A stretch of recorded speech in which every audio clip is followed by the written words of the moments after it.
Hello, welcome to Family Therapy Podcast. My name is George Chacha. I'm going to talk about allowing our children into our marital conflict. Allowing our children into our marital conflict. The subject on whether to allow children into knowing or even be aware of the conflict between their parents is highly contentious and very, very debatable. Some parents feel like children should be totally be in the dark, or rather kept in the dark, and not know anything that is going on between their parents. While some parents agree that whereas it is good to let the children know the status, the conflict situation in the family, they should only know up to a certain age, maybe above 25 or thereabout. Therefore, there is no universal agreement on this. It will vary from family to family. It will vary even maybe from children to children. It is emerging that many parents prefer keeping their children in the dark room in regard to the conflict situation in the family. Some parents feel like telling the children about the conflict will have far-reaching effect. It could have even mental health. It could have behavioral change. It could simply break them. But again, psychologists and experts on this field are in agreement that this may also not be universally applied. Informing or allowing the children know the status of their family, or rather about the family conflict, will very much depend on how the news is broken. There are some parents who, instead of informing, looping in the children into the conflict situation, they make it even worse. There is a problem with a parent who, instead of just how this is broken to the children matters a lot. When a parent calls his or her children to a round table in the absence of the other parent and looks at them and tells them that your other parent is like this, it's like that, it's like this, and almost 90% of what he or she has said to the children is exaggerated. It does not reflect, does not give the clear or the real picture of the conflict situation, does not show the real picture of the other parent.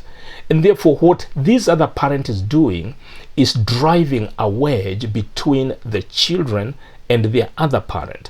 What this parent is doing, he is simply poisoning the children against the other parent.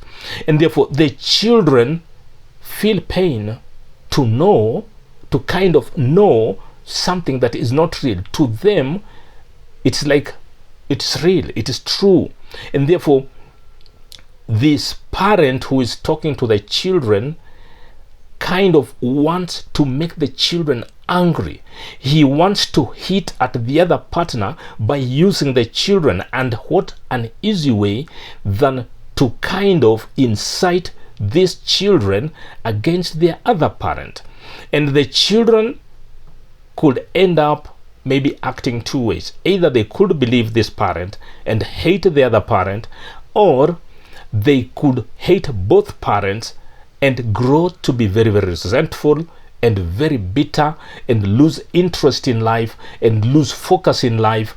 So it could have far-reaching effect. And it is, this kind of introduction is different, and it is not desirable. It is different from the positive way of introducing. I have no problem with a parent who calls his or her children, sits them down, and looks at them in the face and tells them, "My children, there is something important that I have to tell you. Our family has, or rather is going through some challenges. Our family has quite some significant kind of conflicts that I feel you need to know. This is what is happening, and you can go on listing the problems, explaining to them, without necessarily displaying their other parent as a demon, without necessarily trying to paint a very grave picture of the other parent for what he or she may not be.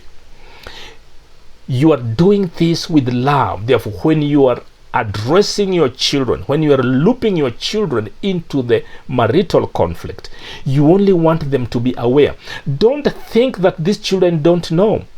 I have personally received calls from children as young as 23 years old.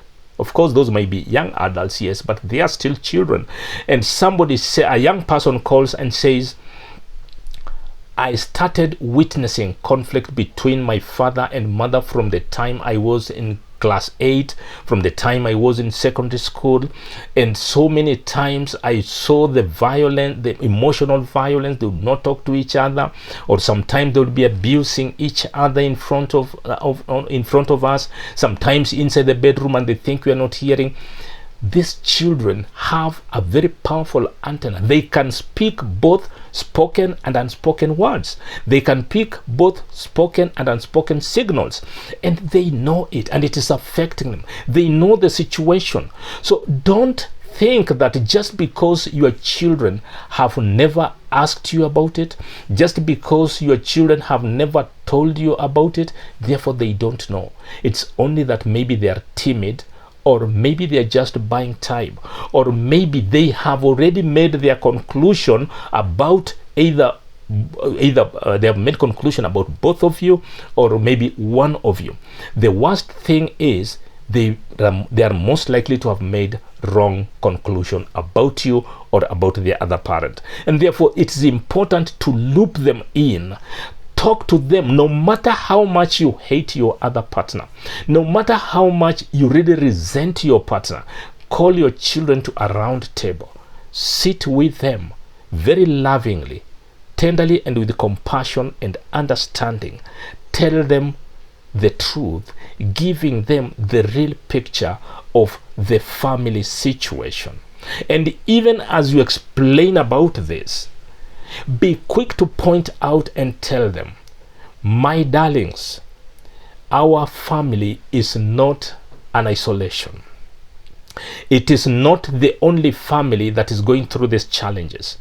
My children, this type of conflict are very much prevalent in many families. In fact, you can go ahead and tell them that indeed more than 50% of families experience marital conflict, and therefore urge them to handle themselves with caution, with a lot of sensitivity, and to understand that they are not alone in this, that many other children out there are going through this, but they have to be strong. They have to build their resilience in them. They have to rise above the situation. Therefore, looping in the children into marriage is very, very essential, and it cannot be downplayed. It is important because it gives the children the know. It gives the children an opportunity to have appropriate decision, appropriate conclusion, that the children do not take their parents for what they are not, because again, what it will kind of lead to the children resenting one of the parents, or maybe even both. It is clear there are some children who even end up resenting both parents, because it's like they are tossed about like a table tennis ball, and in the process is the child is hit on this side, told negative about the other parent on seeing the child tells him or her about the negative things, and in the end the child does not trust anyone in the family. The child feels like he or she has to find someone whom he or she can confide in, somebody whom he or she can trust, and therefore looping in the children at an early age of, say, 14, 15, 16 could be having more benefits than disadvantages. It's because it's important for the child to grow up, develop, knowing the challenges that are there. And even in the process of knowing these challenges, the child will kind of be building his or her own resilience, his or her own understanding, so that the child doesn't break and he will grow up into a very responsible person. Giving my own example, at the age of 20, I could sit with my father and challenge him to what I felt was not wrong in the family. I remember one time asking him, Dad, why is it that it is this way, or rather the situation between you and mom is like this and that? And my father respected me.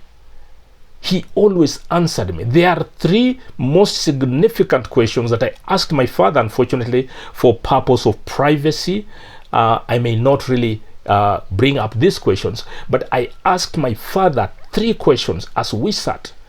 The three questions were about his relationship and my mother, and his perspective in regard to the family.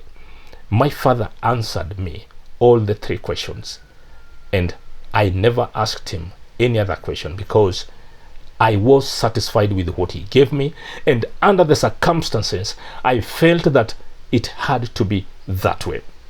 Therefore, even to the children, they must never belittle themselves. They must never kind of feel like they are inadequate, they are young, or maybe they must never feel like, well, that's none of our business. That is moms and dads. It is a family issue, and the family has to sit down and talk about it. On another note, on the same issue, I think the children, and maybe for those who are for those who are young people growing up, maybe in their 16, in their 20, in their 30s, you have greater power than your other parent. You can be the best peacemakers. You can be the best moderators. You can be the best mediators. You simply can be the best resource persons for peace and tranquility in the family. And that begins from the moment you will realize that you are not just an insignificant child, but you are a child rightfully planted in that family, and you have an obligation to correct your father, to correct your mother, and you have an obligation, you even have power to command both your parents to sit down and listen to you, because you are a key stakeholder in this. Therefore, children, as for those young people who are watching this episode, don't ever belittle yourself. You are powerful. You are more powerful than you think, and your influence over your father, over your mother is immense. And where your influence may not bear fruits, then there is something terribly wrong with one of your parent, with that parent. And therefore, let us all feel that we are indeed stakeholders. We have a role to play. We have the power and the authority, and the issue of age should never count. Therefore, as I conclude, I want to call upon all the parents, all the young people, the children in marriage, to recognize that conflict in families is very healthy and it is very normal. The conflict will be there because it is these conflicts that bring the underlying issues. It is these conflicts that kind of bring us to life, to identify issues that we need to kind of resolve amicably. And we should not take our family conflict as an isolation, cases of isolation, like we are disadvantaged in any way for that matter. Therefore, let both the parents and the children hold a family conference, and very soberly, with respect, with love and sensitivity, discuss about the situation. Otherwise, thank you for watching, and if you have liked the show, please click the like button, give me a comment on it, subscribe to the channel, and let's keep this dialogue alive. I speak to you not just as a counselor, but someone who has personally experienced it. Therefore, you're speaking to someone who has a professional development certificate on the same, but also someone who has experienced exactly the same. Let's keep this dialogue alive. Down there is my WhatsApp number. You can always communicate through WhatsApp. We can communicate through YouTube. We can communicate through Facebook, and my Facebook name is George Chacha. Otherwise, thank you for watching, and let's meet in the next episode.